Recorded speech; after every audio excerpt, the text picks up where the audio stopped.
Do you know what the Peloponnesian War was? No? So let's go to today's class.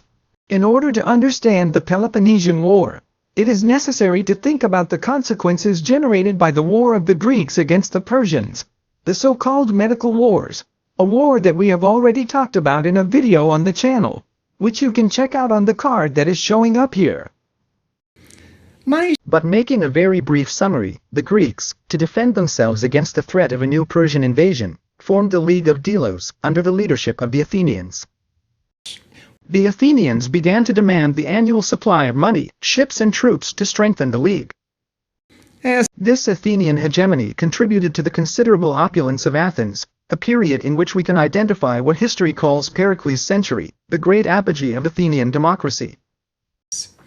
As you already know, Greece was not a state, but a region made up of several independent city-states, whose identity was marked by the relative sharing of cultural aspects, although it is necessary to point out that even so there was diversity between Greek cities and regions. Having made this observation, we can proceed. In this apogee, Athenians began to consider the possibility of unification. This discourse contributed to intensify internal rivalries. The Spartans, feeling threatened, began to lead an opposition to this Athenian hegemony. The consequence was the creation of another league, now led by Sparta. Can you imagine what the name of this league would be? That's right, you got it right, Peloponnesian League. You can already imagine where this story would end up. A war that lasted almost 3 decades, from 431 to 404 BC. Greeks killing Greeks, very serious consequences for Greek autonomy.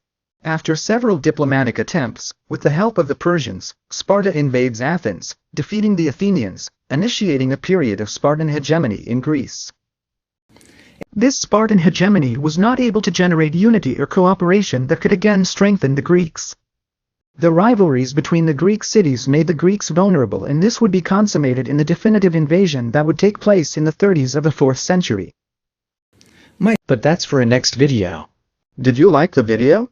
So don't leave without giving a like, make a comment, share it on your social networks. Oh, and if you are not subscribed, subscribe to the channel and activate the bell. Okay guys, a big hug.